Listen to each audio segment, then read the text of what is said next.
الله الرحمن الرحيم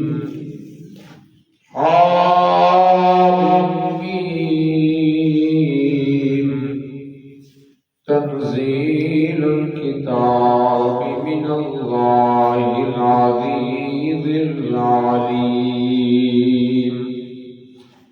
غافر الذنب وقابل التوب شديد العقاب ذي الطول لا إله إلا هو إليه المصير.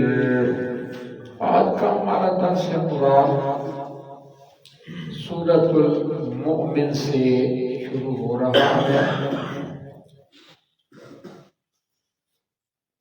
اس سورت کو سورۃ المؤمن اور سورۃ الغافر اور سورہ الطول سورۃ الطول بھی کہا جاتا ہے، اور دو نام اس کے مشہور ہیں، سورۃ المؤمن اور سورۃ غافر. یہ سورت سورہ الزمر کے بعد اور ان دو سورتوں کا آپس کے اندر جو ربط ہے، سورہ زمر کے اندر یہ بیان کیا گیا کہ قیامت کے دن لوگ کئی گروہ کے اندر ہوں گے، کوئی جنت کی طرف اور کوئی جہنم کی طرف.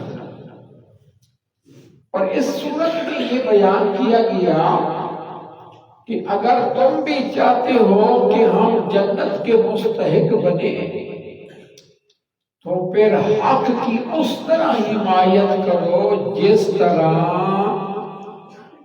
آل فرعون کے مومن مرد مجاہد نے کی. یہ جو ہے نا سورت کا نام سورت مومن، یہ مومن آل فرعون سے تعلق رکھتا ہے. اللہ کی تقسیم ہے. قارون موسیٰ علیہ السلام کا رشتہ دار ہے، لیکن وہ ایسا متکبر تھا کہ اللہ نے پھر اس کو کیا سزا دی، زمین کے اندر دھسا دیا. اور یہ جو مومن آل فرعون ہے یہ موسیٰ علیہ السلام کا رشتہ دار نہیں، رشتہ دار خونی نسبی اعتبار سے کس کا ہے؟ فرعون کا. لیکن اللہ سبحانہ و تعالی نے اس کے دل کے اندر حق کو اس طرح داخل کیا کہ جب فرعون موسیٰ علیہ السلام کے بارے مشورہ کرنے لگا کہ اے میرے ساتھیوں، کیونکہ اس کے وزراء مشیر وغیرہ تھے، پارلیمنٹ کہہ دیں، اس کے اندر بیٹھا تھا اور کہنے لگا ضرورنی اقتل موسیٰ ولیدعُ ربہ، مجھے آپ اجازت دیں اس بات کی، میں موسیٰ علیہ السلام کو قتل کرنا چاہتا ہوں. یہ جو مومن ہے نا، مومن مرد مجاہد، تو پھر اس موقع پہ اس نے کہا اب خاموش رہنا ٹھیک نہیں. اس کے دل میں ایمان داخل ہو چکا تھا، لیکن اس نے ایمان کا اظہار نہیں کیا تھا. قرآن کہتا ہے یکتم ایمانا، ایمان کو اس وقت تک اس نے چھپایا ہوا تھا. کہنے لگا اتقتلون رجلا ان یقول ربی اللہ، کیا ایسے بندے کو تم قتل کرنا چاہتے ہو؟ اس کا قصور کیا ہے؟ وہ کہتا ہے میرا رب اللہ ہے، بس اس بات کو سامنے رکھ کر قتل کرنا چاہتے ہو. خیر، اللہ سبحانہ و تعالی کو اس کا ایمان ایسا پسند آیا کہ اب دیکھیے قرآن کی سورتوں میں سے ایک سورت کا نام سورہ مومن. اللہ جو بھی ایمان قبول کر لینا اللہ ایسے بندوں پہ کیا ہوتا ہے شادی ہو جاتا ہے. دیکھیں نوح علیہ السلام کی بیوی لوط علیہ السلام کی بیوی شرک و کفر کا ارتکاب کیا تو دونوں عذاب سے نہ بچ سکی. فرعون کی بیوی ہے سیدہ آسیہ رضی اللہ تعالی عنہا، اس نے اسلام قبول کیا. اس کا شوہر جو بڑا کافر تھا، پھر مقام کیا ملا کہ اللہ نے اس کی دعا کو قبول کیا جو دعا کی رب ابن لی عندک بیتا فی الجنہ ونجنی من فرعون وعملہ ونجنی من القوم الظالمین.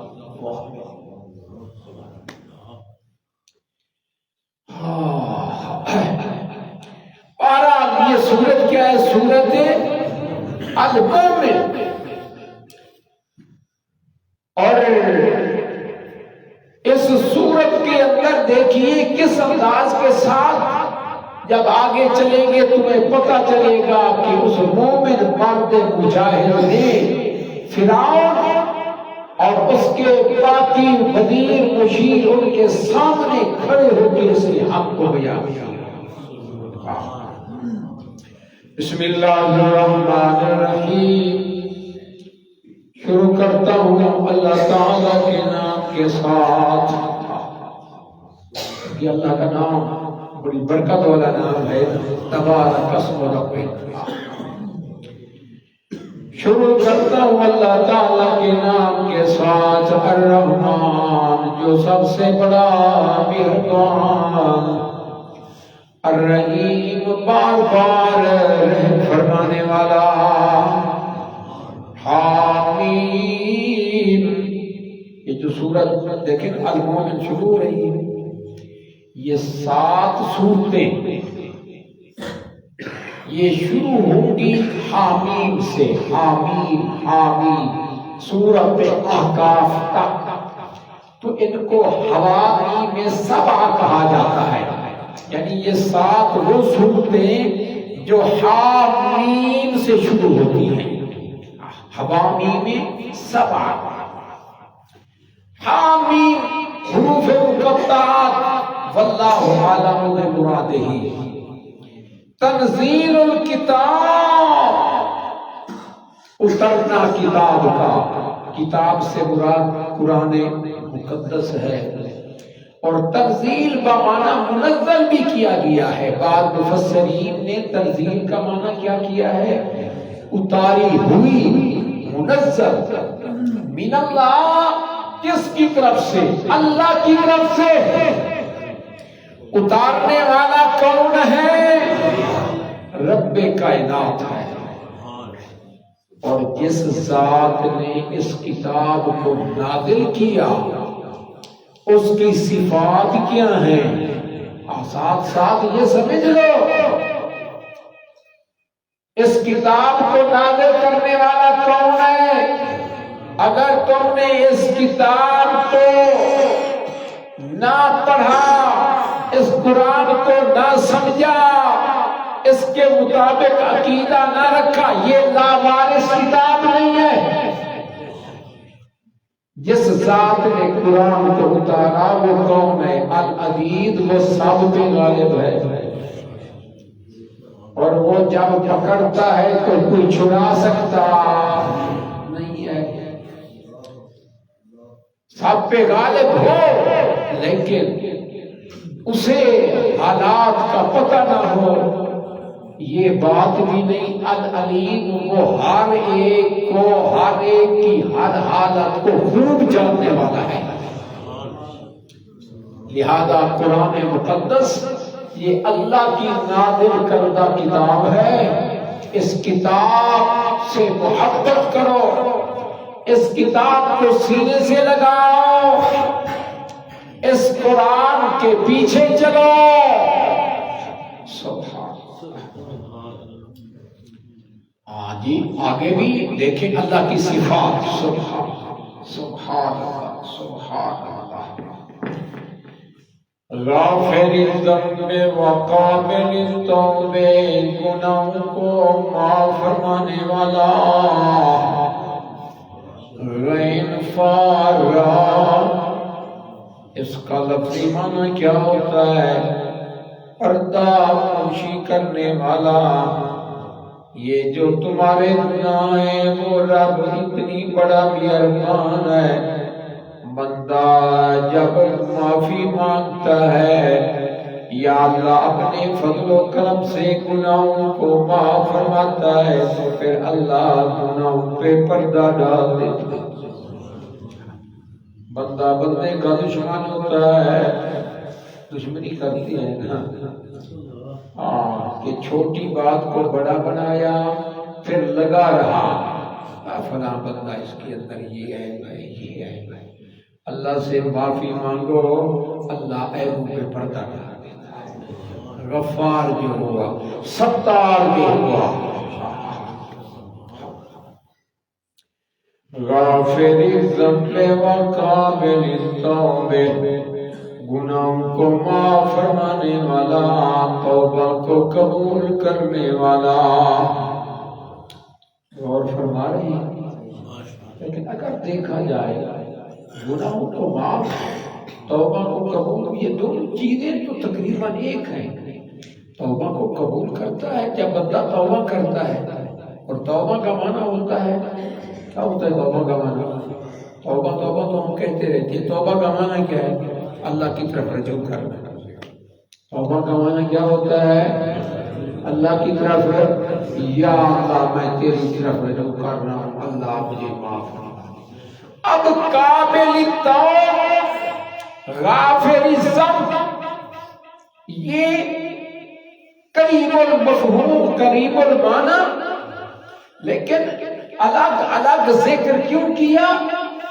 صرف اللہ سبحانہ و تعالی یہ فرما دیتے کہ میں اللہ گناہوں کو معاف کرنے والا ہوں تو بات تو ہو گئی، لیکن نہیں، اس کے اندر بھی ایک بہت بڑا مقصد ہے۔ کوئی بندہ صدق کے دل سے توبہ کرے، صدق کے دل سے اپنی غلطی کا اقرار کرے، گناہ دوبارہ نہ کرنے کا عزم کر لے، مخلصانہ توبہ کر لے، وہ اللہ توبہ کو قبول کرتا ہے۔ صرف قبول نہیں بلکہ بندہ جب توبہ کرتا ہے اللہ خوش ہوتا ہے۔ اس لیے مالک کائنات نے فرمایا یا ایھا الذین آمنوا توبوا الی اللہ توبۃ نصوحا، اے ایمان والو سارے کے سارے توبہ کرو، لیکن مخلصانہ توبہ ہونی چاہیے۔ توبوا الی اللہ توبۃ نصوحا، ہر وقت توبہ، ہر وقت استغفار کی ضرورت ہے۔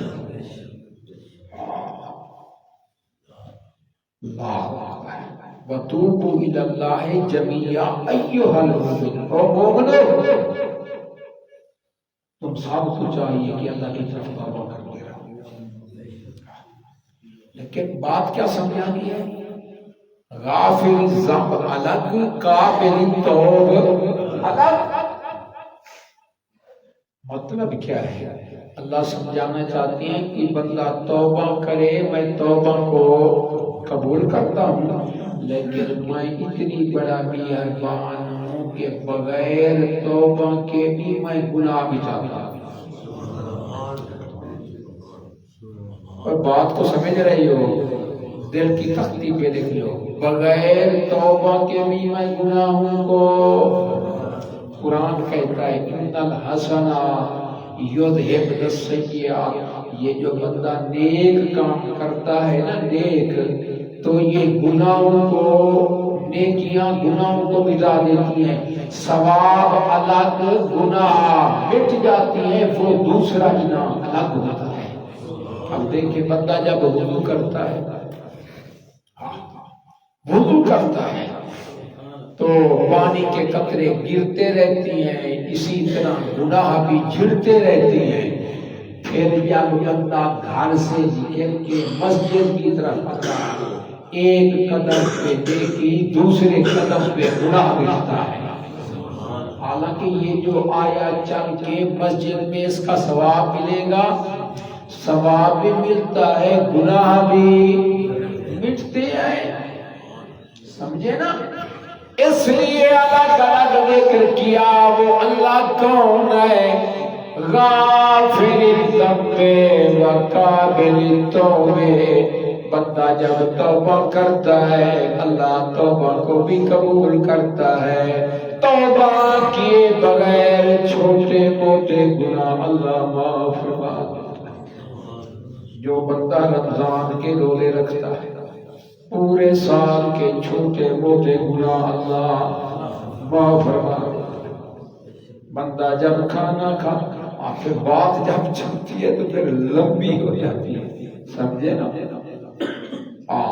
چلو ایک دو باتیں سنا کے پھر آگے بڑھتے ہیں۔ بندہ کھانا کھائے، اس میں ترغیب بھی ہوتی ہے۔ کھانا شروع کرے بسم اللہ، کھانا کھا لیا الحمدللہ الذی اطعمنی ھذا ورزقنی من غیر حول منی ولا قوہ۔ اب دیکھیں اللہ کا شکر ادا کرتا ہے، نعمتیں اسی کی، ثواب بھی مل گیا اور ساتھ ساتھ اللہ گناہوں کو بھی مٹاتا ہے۔ غافر الذنب وقابل التوب شدید العقاب، ساتھ ساتھ فرما دیا۔ دونوں چیزوں کا ذکر اور گناہوں کو معاف کرنے والا ہے، لیکن یہ سمجھو سخت سزا بھی ہے۔ اگر بندے کو صرف اور صرف بندہ امید میں لگا رہے تو پھر تو وہ گناہوں پہ دلیر ہو جاتا ہے۔ اللہ والے میری بات کو سمجھ رہے ہیں؟ صرف امید میں لگا اور اللہ معاف کر دے گا، پھر اس کا نتیجہ کیا نکلتا ہے؟ گناہوں پہ دل کو کوئی نہیں ٹھیک ہے، لیکن اللہ غفور رحیم ہے۔ شیطان بڑا ظالم ہے، دل میں کیا ڈالتے ہیں؟ اللہ کون ہے؟ غفور۔ اس لیے ساتھ ساتھ دونوں باتیں بیان کی، گناہوں کو معاف کرنے والا، توبہ کو قبول کرنے والا، سخت سزا دینے والا۔ یہ بھی سمجھ لو اللہ جب پکڑتا ہے تو پھر سزا سخت، جس طرح اللہ سزا دیتا ہے اس طرح کی سزا دے سکتا۔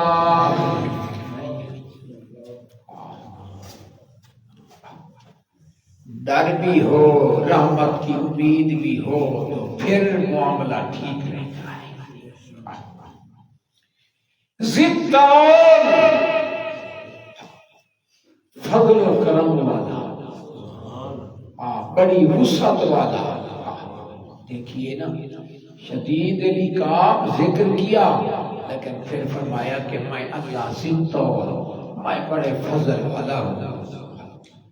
وہ فضل فرماتا ہے، احسان فرماتا ہے کہ اس کے فضل و عنایات کا کیا کہنا۔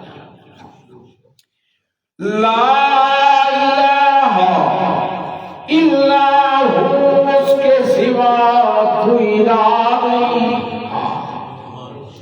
اس کتاب کو اس اللہ نے نازل کیا، اپنے صفات کا بیان کیا اور گناہوں کو معاف کرنے والا ہے۔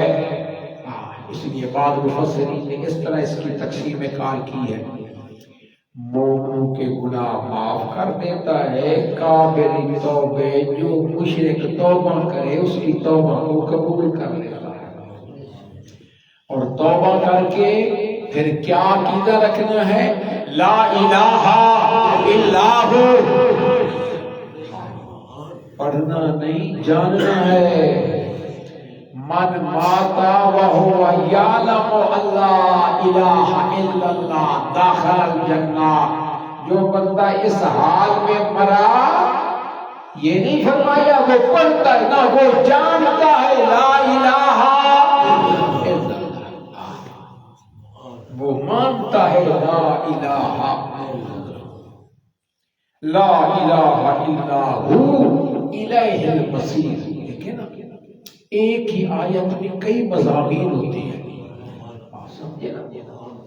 اور یہ جو مختلف مضامین ہوتی ہیں نا، ہر مضمون پہ اگر روشنی ڈالی جائے تو اس کے لیے بڑا وقت چاہیے. الیہ المصیر، اسی کی طرف لوٹنا ہے. یہ بھی سمجھو مرنے کے بعد کس کے سامنے پیش ہونا پڑے گا؟ الیہ یرجع الامر کلہ. اور جو بھی بندہ عمل کرتا ہے کس کے سامنے پیش ہوتے ہیں؟ یہ کہتے ہیں پیغمبر کے سامنے پیش ہوتے. پیغمبر نے حساب لینا ہے. پتہ نہیں کیوں وہ غلط عقائد بنا رکھی ہے. پیغمبر کا کام ہے تبلیغ کرنا، اللہ رب العالمین کا کام ہے حساب لینا. الیہ